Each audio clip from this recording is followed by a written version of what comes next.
Desejo que você esteja muito bem e com vontade de progredir no campo redacional, passando agora para os parágrafos interpostos. Mas afinal, que parágrafos são esses? Os parágrafos interpostos são todos aqueles que estão entre os parágrafos inicial e final. Veja o esquema do quadro seguinte. Supondo que os retângulos que estão em sua tela neste momento representam os parágrafos de uma redação, os parágrafos interpostos, como o próprio nome sugere, interpõem-se entre o parágrafo inicial e o parágrafo final. Vamos agora isolar o parágrafo interposto e analisá-lo detalhadamente. O que dissermos aqui é válido para todos os parágrafos interpostos. Vamos em frente. A sentença base dos parágrafos interpostos é a mais importante das que estão neles inseridas. A importância dessa sentença fundamenta-se na sua função de anunciar a ideia central do respectivo parágrafo. Todas as demais sentenças de um parágrafo interposto estão intimamente relacionadas à ideia expressa pela sentença base. Mas onde está a sentença base de um parágrafo interposto? Veja o diagrama do quadro seguinte. Como você pode notar, o parágrafo interposto possui apenas dois tipos de sentença. A sentença base, que inicia o parágrafo e é a mais importante de todas que ele contém. E as demais sentenças deste parágrafo, que são chamadas de sentenças de desenvolvimento. Então, todo parágrafo interposto deve iniciar pela sentença base. Queremos conhecer melhor em continuação. As outras sentenças que se seguirem são sentenças de desenvolvimento. Muito simples, não é mesmo? A estrutura dos parágrafos interpostos, como você pode ver, é bem mais simples que a do parágrafo inicial. Pelas exposições feitas até aqui acerca da estrutura de uma dissertação, poder-se-ia estabelecer uma semelhança funcional entre uma redação e um automóvel. Ambos são compostos de partes que se interrelacionam. Tanto um como o outro são regidos por técnicas específicas, das quais não se pode afastar-se se a pretensão for construí-los com elegância e distinção. Cremos que seria razoável comparar o motor do automóvel com a sentença tese, as portas com a sentença inicial, os bancos com as sentenças base dos parágrafos interpostos. Apresenta-se em continuação uma redação na qual você poderá comprovar o que dissemos acima acerca das sentenças base. Observe-as, destacadas em vermelho, iniciando cada parágrafo interposto e perceba como elas determinam o assunto que será tratado no correspondente parágrafo.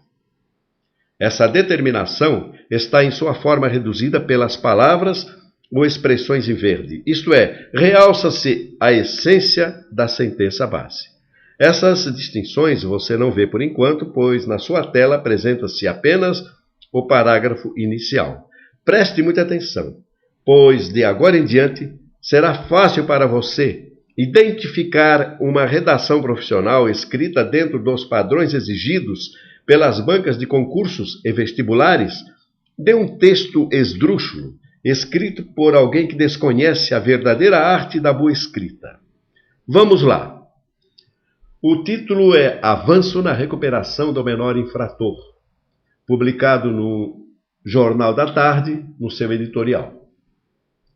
A transferência de menores infratores da Fundação Casa, antiga FEBEM, sujeitos à liberdade assistida, para as prefeituras que ficarão encarregadas da aplicação desse regime, é um passo importante para a sua recuperação. Essa medida, já prevista no Estatuto da Criança e do Adolescente, que entrou em vigor em 1990, atinge cerca de 10 mil menores e será aplicada na virada do ano. Aí está o primeiro parágrafo interposto. Fique atento na sentença base e na sua essência, destacadas respectivamente em vermelho e verde. A reclusão dos menores infratores foi substituída no ECA pela recuperação social na sua comunidade de origem, com a supervisão de educadores. Acreditam os melhores especialistas na questão que a convivência com a família e o envolvimento com a comunidade, que constituem os pilares dessa nova orientação, aumentam consideravelmente as possibilidades de reinserção social dos infratores.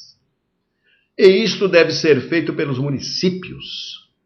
Esse princípio foi reafirmado em 2004 pelo Sistema Nacional de Atendimento Socioeducativo, que recomenda tratamento o mais personalizado possível.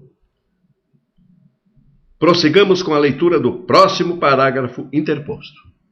Se só agora o Estado de São Paulo resolveu aplicar integralmente essa política, já existe um bom número de menores infratores nesse regime com bons resultados. É porque os municípios não reuniam as condições necessárias para receber tal encargo. Para ajudar as prefeituras, a Secretaria de Assistência e Desenvolvimento Social vai destinar-lhes R$16.600.000.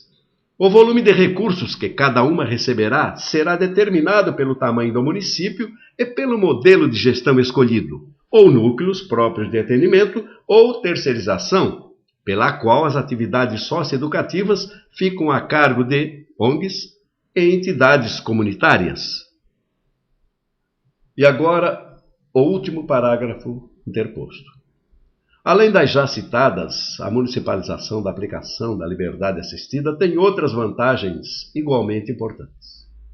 Por exemplo, ela deverá acabar com as grandes unidades herdadas da FEBEM pela Fundação Casa, cuja história ficou marcada pela violência, no tratamento dos internos e nas frequentes rebeliões por eles promovidas até recentemente, e pelo alto índice de reincidência.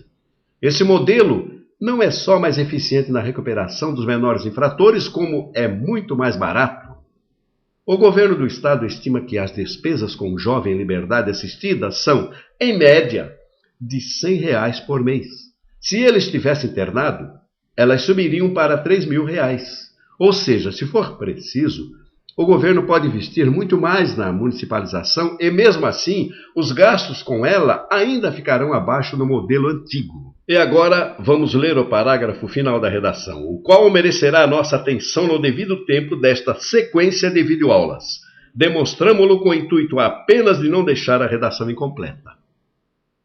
O êxito do novo modelo vai depender fundamentalmente do efetivo envolvimento das prefeituras na sua aplicação e, ao mesmo tempo, da continuidade dos repasses de verbas dos governos estadual e federal. Se cada um cumprir sua parte, a recuperação dos menores infratores avançará muito. Você viu, então, pela ótica do entendimento, o que é um excelente texto dissertativo? Prestou mesmo bastante atenção? Então comprova o seguinte: faça esta experiência, pois isto é muito importante para você. Altere a ordem dos parágrafos interpostos. Isto é, coloque o primeiro parágrafo interposto em lugar do último. Este último coloque no meio. O do meio mude para o lugar do primeiro parágrafo introdutório. Enfim, altere à vontade a disposição interna desses parágrafos. Só mantenha inalteráveis as posições dos parágrafos inicial e final. Os demais parágrafos, que são, evidentemente, os introdutórios, você pode colocá-los em qualquer ordem. Pois a redação não perderá nada com isso e conservará sua concisão, coerência e clareza. Vamos além dessa alteração, e agora elimine qualquer desses parágrafos introdutórios. Mesmo eliminando qualquer um desses parágrafos, a redação continuará mantendo seu brilho editorial, bem como a concisão, coerência e clareza. Essa troca, essa eliminação, são critérios identificadores de uma verdadeira redação dissertativa. E fique sabendo de uma coisa: esses critérios são usados pelas bancas de concursos e vestibulares para avaliar as redações dos candidatos. Ficou surpreso com essa novidade? É assim que escrevem os melhores redatores nas melhores publicações do mundo moderno. Acredito que você nunca tenha ouvido ou lido isso em nenhuma aula sobre redação. É que o ensino tradicional ignora essas modernidades, ou seja, ainda não se atualizou. Já que você reuniu tantos conhecimentos importantes e atualizados acerca da arte de redigir, faça todos os exercícios sobre os parágrafos introdutórios que estão no curso Redação em 7 lições. Fazendo esses exercícios e aprendendo outras dicas que dou neste curso, você se impressionará com a facilidade que terá para redigir parágrafos introdutórios em um excelente texto dissertativo. Se ainda não adquiriu o curso Redação em 7 lições, vá quanto antes ao site Mundo Texto, cujo endereço aparece aí em cima, à direita em sua tela, e clique numa figura como esta que você vê no centro do quadro. No site Mundo Texto, ao clicar numa figura como esta, você será direcionado à página em que poderá adquirir seu curso Redação em 7 lições e aprender a dominar com facilidade a arte de escrever. Estarei esperando por você na próxima videoaula. Até breve!